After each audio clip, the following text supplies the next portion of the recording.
Hello दोस्तों, कैसे आप सब। देखिए दोस्तों, हम क्या करेंगे, क्लास 12th के लिए पहला चैप्टर जो है उसके बारे में पढ़ेंगे यहाँ पे। उसमें जो है आपका, उसे हम देख लेते हैं। एक तो है उसमें इलेक्ट्रिक चार्ज एंड फील्ड्स, यानी कि जो है वो इलेक्ट्रोस्टैटिक्स से रिलेटेड है।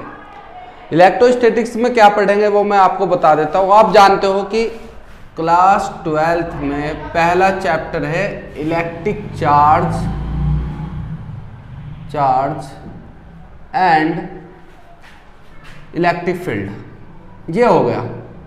इससे पहले मैं आपको बता दूं कि इसे पढ़ने से पहले electric charge and electric field को, इसमें क्या है कि फर्स्ट यूनिट जो है वो है इलेक्ट्रोस्टैटिक्स। क्या है वो?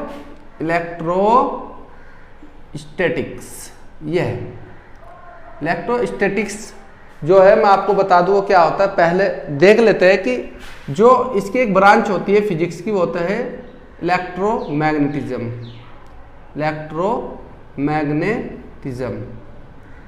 इलेक्ट्रोमैग्नेटिज्म के टू टाइप्स होते हैं। वो होता है आपका, एक तो होता है इलेक्ट्रोस्टैटिक,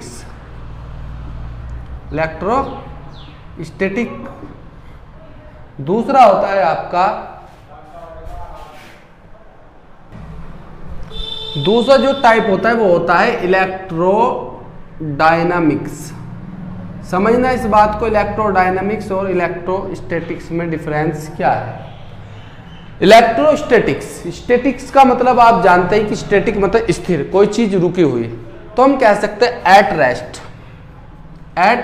रेस्ट। यहाँ पे कोई भी चार्ज होगा वो मूव करता होगा, यानी कि मूविंग फॉर्म में होगा।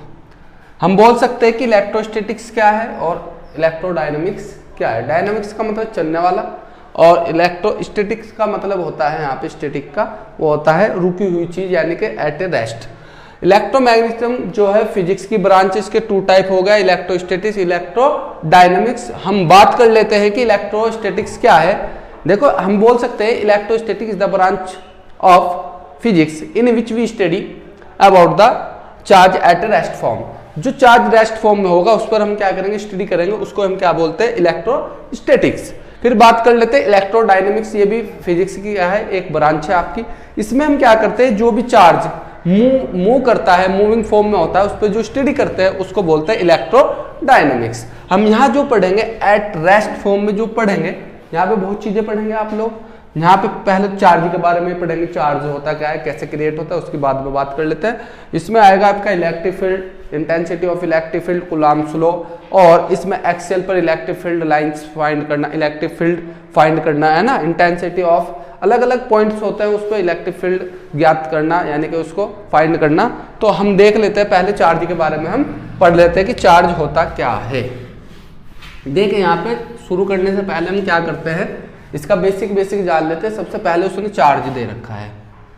चार्ज होता क्या है, चार्ज कहाँ से क्रिएट होता है, ये तो आपको पता ही है।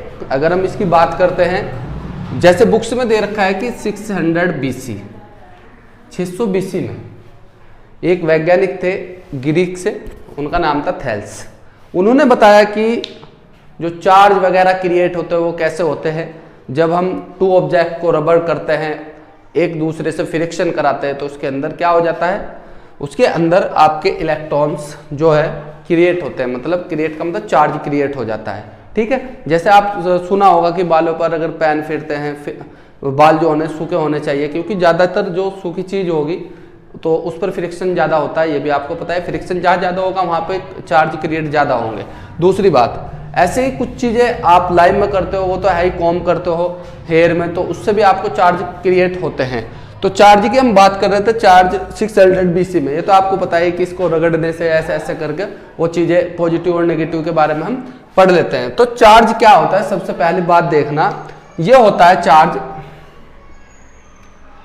Intrinsic property of matter. किसी भी मैटर की इंट्रिंसिक प्रॉपर्टी होती है क्या, चार्ज। देखो, जो इंट्रिंसिक लिखा हुआ है, इसका मीन्स होता है कि जिस चीज पर हम रिसर्च नहीं कर सकते, उसके टुकड़े नहीं कर सकते,